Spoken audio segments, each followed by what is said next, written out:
Hello guys, Brad here again with another fragrance review. Today I want to look at one more sample from my Bilk perfume trial sampler kit for men, and this one's going to be called Brioni EDP. There's that bottle front and center on the picture at front. Looks like a pretty nice bottle. On the back of the kit, here's what it says about Brioni EDP: the ultimate signature of effortless Roman chic, accompanied by irresistible temptation. Brioni Eau de Parfum, like all things Brioni, perfectly balances between sophistication and charisma. A perfectly tailored formula with an elegant fresh opening of cool pink peppercorn and crisp green apple. The gentle warm heart of soft powdery violet that contrasts with warm ambroxan. The sophisticated dry down of naturally grown cedarwood infused by tonka bean and cashmere soft musk. And over at Fragrantica, there's some additional information. Classified as a woody spicy, came out in 2021, and they list the notes in the top as ozonic notes, pink pepper, green apple, middle notes of violet and ambroxan, and base of cedar, musk, and tonka bean. So this fragrance, I was kind of excited to check it out because I don't believe I've ever really even heard of Brioni before I got this sample kit. But some people are talking about this house on YouTube. So it's always fun to try new houses.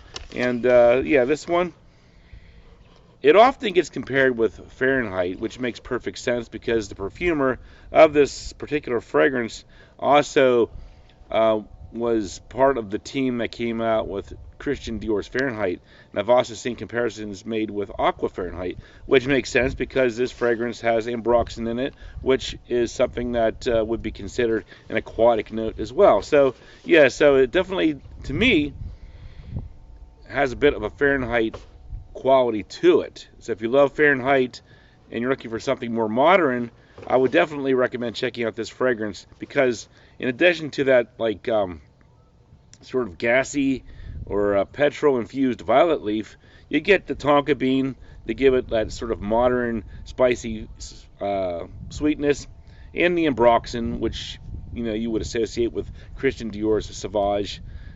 So yeah, you got sort of that kind of a feel as well. Sort of the old vintage, old school Fahrenheit kind of comes to the new age and tries to fit in with those guys as well. So yeah, I don't really get like green apple or pink pepper. Yeah, but definitely do get a similarity to Fahrenheit. So yeah, it just basically kind of reminds me of like a modernized Fahrenheit to my nose. And certainly check it out if you're into Fahrenheit and you're looking for something maybe not quite as old school, maybe not quite as cloying or overpowering as maybe the original Fahrenheit could be, because that one did have a pretty strong presence to it. But yeah, this one comes across as sort of light and easy to wear, even though it's an EDP. That doesn't necessarily mean it's going to be overpowering. It just means that it's going to have a strong skin tone to it and not really project super well. So my final thoughts on Brioni EDP. For the smell, I'm going to say 7 out of 10. I thought it smelled pretty nice.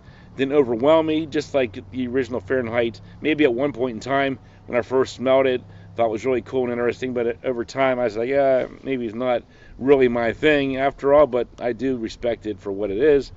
Projection longevity, we'll say about 4 to 6 hours. So we'll say 7 out of 10 for performance and projection. Pretty nice, safe scent for like the workplace because it's not going to overpower anybody. I don't remember anybody saying anything at all about this fragrance, meaning that they may not have smelled it or it just didn't make a big impression. Versatility, I'm going to say 8 out of 10. I don't see too many seasons where this wouldn't be appropriate. I think there's enough, like tonka bean and oomph to it from, the cedarwood and the tonka bean to make it okay for cooler weather. And then the violet leaf gives it like green freshness for like spring and summer. Uniqueness, I'm going to say 7 out of 10. Not super unique because of that Fahrenheit comparison, but not totally dupey of Fahrenheit either, because it did try to add some new things to the mix. Price at Fragrance X, give 3.4 ounce for $79.99, which may be a little bit pricey for some people, but it's up there with the high-end designers. like your Chanel's and your Christian Dior's. So overall for me, 7 out of 10. So you kind of merge the classic old school Fahrenheit fragrance with the modern, more sophisticated, well-known, like the Christian Dior Sauvage or any kind of a tonka bean type fragrance. So yeah, not too bad. Check it out if you like those types of fragrances. Thanks for watching, and I'll talk to you guys later.